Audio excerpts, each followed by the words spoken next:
জয় বড়মা। আজকের ভিডিওতে তোমরা দেখবে আমার পৌষ মাসের প্রথম শনিবারে বড়মার কাছে পুজো দেওয়ার এক অভিজ্ঞতা। চলো তাহলে প্রথম থেকেই শুরু করা যাক। ভোরবেলা তখন 5:41। অলরেডি তখন আমরা বারাসাত লোকাল কিন্তু পেয়ে গেছিলাম। তার মানে তোমরা বুঝতে পেরেছো কটার সময় ঘুম থেকে উঠেছিলাম? হ্যাঁ, ঠিকই ধরেছো, ভোর 4:30 সময় ঘুম থেকে উঠে রেডি হয়ে অত সকালবেলা শীতের মধ্যে কাঁপতে কাঁপতে কিন্তু আমরা এখন চলে যাচ্ছিলাম নৈহাটি, যার জন্য আমাদের দমদমে গিয়ে একটু ওয়েটও করতে হয়েছিল। কিন্তু সেখান থেকে আবারও শান্তিপুর লোকাল ধরে আমরা কিন্তু নৈহাটির জন্য চলে গেছিলাম। অন্যান্য দিন সেরকম একটা ঠান্ডা না থাকলেও সেই দিন যেন সকাল থেকেই ভীষণ বৃষ্টি হচ্ছিল, যে কারণে ঠান্ডাটা কিন্তু ভালোই লাগছিল। আর কিছুক্ষণের ব্যবধানেই কিন্তু আমরা নৈহাটি জংশন স্টেশনে পৌঁছেও গেছিলাম। দেখো, পৌষ মাসে তো সবাই মিলে পুজো দিতে গেছিলামই, তাও আবার ভোর 7টার সময়। ভোর বললে তো ভুল হবে, সকাল 7টা বলা যেতে পারে। আর আমি শুনেও ছিলাম যে পৌষ মাসে নাকি মাকে মূলো দিয়ে পুজো দিতে লাগে, তাই মন্দিরের বাইরে থেকে মূলো আর 108খানা জবার মালা নিয়ে কিন্তু আমরা লাইনে দাঁড়িয়ে পড়েছিলাম। লাইনে যখন আমরা দাঁড়িয়েছিলাম তখন প্রায় 7:30 বাজে। দেখা যাক না কতক্ষণের মধ্যে আমরা সামনে গিয়ে পৌঁছাই। কিন্তু এত সকালে যাওয়ার জন্য একটা সুবিধা হয়েছিল, আমাদের একদমই কিন্তু লাইনে দাঁড়াতে হয়নি। তাই জন্য যখন সকাল 7:53 তখন কিন্তু অলরেডি আমরা গেটের সামনে পৌঁছেও গেছিলাম। জানো তো, এই প্রথমবারই আমি বড়মার কাছে পুজো দিতে গেছিলাম বলে আমার এক্সাইটমেন্টটা বা আমার বাড়ির লোকের এক্সাইটমেন্টটা একটু বেশিই ছিল।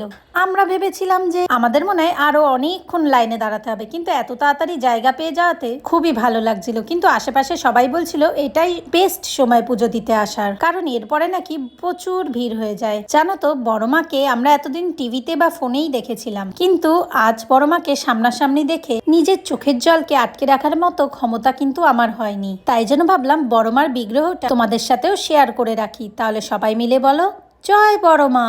শুনেছি নাকি বড়মা কাউকে খালি হাতে পাঠায় না। মনে সেই আশা আর সেই ভক্তি নিয়েই কিন্তু বড়মার কাছে আমরা পুজো দিতে গেছিলাম। আর ওখানে গিয়ে এটাও বুঝতে পেরে গেছিলাম যে এই কথাগুলো একেবারেই মিথ্যে নয়, কারণ তারাপীঠ বা দক্ষিণেশ্বরে যেরকম আমি পজিটিভ ভাইবস পাই, এখানেও কিন্তু সেম পজিটিভ ভাইবস পাচ্ছিলাম। বলে না, ধর্ম যার যার বড়মা সবার। সত্যি তাই, যে মার কাছে সকল ধর্ম বর্ণ ভেদ নির্বিশেষে এক মন এক প্রাণ হয়ে পুজো দিতে পারে, সেই আমাদের সবার মা বড়মা। জানো তো, ওখানে গিয়ে দেখছিলাম সবার কপালেই বড়মার নাম, তাই আমাদেরও কিন্তু ইচ্ছা করেছিল বড়মাকে নিজের মাথায় তুলে রাখতে। তাই জন্য আমিও কিন্তু দাঁড়িয়ে পড়েছিলাম এক জায়গা থেকে বড়মার টিপ নেওয়ার জন্য। শুধু আমি না, আমি, মা, বাপি, বনু, আমরা সবাই মিলেই কিন্তু এই বড়মার টিপ নিয়েছিলাম। দেখো সবার মুখটা কত মিষ্টি লাগছে না দেখতে। আর এই সব কিছু করার পরেই আমরা কিছু ছবি তুলে নিয়েছিলাম। দেখো তো তোমরা সেগুলো।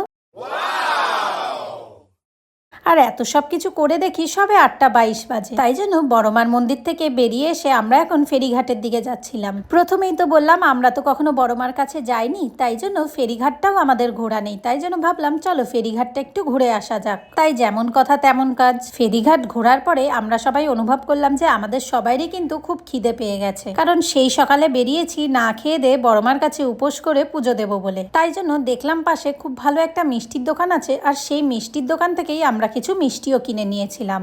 প্রথমে মা বলেছিল বড়মা লেখা মিষ্টি নেবে বলে, কিন্তু তারপর বললো না না, বড়মা লেখা মিষ্টি আমরা কোনোদিনও খাবো না। তারপর সেখান থেকে বেরিয়ে আমরা ভাবলাম আমরা তো কখনো বড়মার কাছে আসিনি, তাহলে প্রথমবার যখন এসছি বড়মার একটা ছবি ঘরের মধ্যে নিয়ে রাখি। তাই জন্য বড়মার ছবি কিনে নিয়ে মনে পড়লো আমরা বড়মার জন্য দুটো মূলো কিনেছিলাম, যে দুটো মূলো আমরা পুজোও দিয়েছিলাম। হঠাৎ করে দেখি একটা কালো গরু আমাদের সামনে দিয়ে হেঁটে আসছে। সাথে সাথেই আমার মা বলল আমাদের কাছে দুটো মূলো আছে না, ওকে খাইয়ে দাও তো। তাই জন্য আমার বাপি সেই মূলো দুটোকে নিয়েই কিন্তু খাওয়াতে গেছিল। আর অত সকালে কোনো দোকান খোলা না পেয়ে একটা দোকান খোলা পেয়ে কিন্তু আমরা এখন খেতেও বসে পড়েছি। বললাম না যে আমাদের খুব জোর খিদে পেয়েছিল। জানো তো, দোকানটা হয়তো দেখতে অতটা ভালো না, বা মনে হতে পারে যে এটা কেমন দোকান, কিন্তু এই দোকানের যে ছোলার ডাল আর লুচি ছিল, বা বলা যেতে পারে হিঙের কচুরি আর ছোলার ডালটা ছিল, সেটা খেতে আমি জানি না কেন পুরো অমৃতর মতো লাগছিল। হয়তো বড়মার কাছে প্রথমবার এসেছি করে আমাদের সবকিছু এত ভালো লাগছে। দেখো তো তোমরা ধীরে ধীরে আমার মুখের এক্সপ্রেশন দেখেই বুঝতে পারবে যে খাবারটা কতটা টেস্টি ছিল। খাওয়া দাওয়া কিন্তু এরকম করে করেই আমাদের মোটামুটি কমপ্লিটও হয়ে গেছিল। কিন্তু কি আর করি বলো, আমাদের বাড়ির 4 জনের 2 জন কিন্তু খুবই স্লো খায়, আর আমরা 2 জন কিন্তু খুবই ফাস্ট খাই। তারপর আমাদের হয়ে যাওয়ার পরেও আমাদের একটু বসে থাকতে হয়েছিল। তারপর 9:10 নৈহাটি লোকাল ধরে আমরা দমদমে পৌঁছেও এসেছিলাম। আর সেখান থেকে আবারও ট্রেন চেঞ্জ করে বনগা লোকাল ধরে বাড়ির দিকে যাচ্ছিলাম। বনগা লোকাল তো কোনোদিনও ফাঁকা পাইনি, তাই জন্য ফাঁকা ট্রেন পেয়ে একটু ট্রেনের সাথে ছোটখাটো কিছু ক্লিপ নিচ্ছিলাম। আর আমার বোনকে বলেছিলাম যে ভালো করে আমার ভিডিওটা করে দিস, কিন্তু ও ভয় করতেই চাইছিল না, কারণ ও জানে আমি কতটা খুঁতখুঁতে। কারণ একটু কিছু ভুল হলেই কিন্তু আমি কথা শোনাতে ছাড়ি না, এটা আমার একটা মহৎ দোষও বটে। আর দেখো এরকম করতে করতে আমরা বাড়িতে কিন্তু পৌঁছেও গেছি। তোমাদের সাথে আমার বড় মার ভিডিওটা শেয়ার করলাম, আর তোমরা কিন্তু জানিয়ে যেতে বলো না তোমাদের এটা কেমন লেগেছে। Bye bye.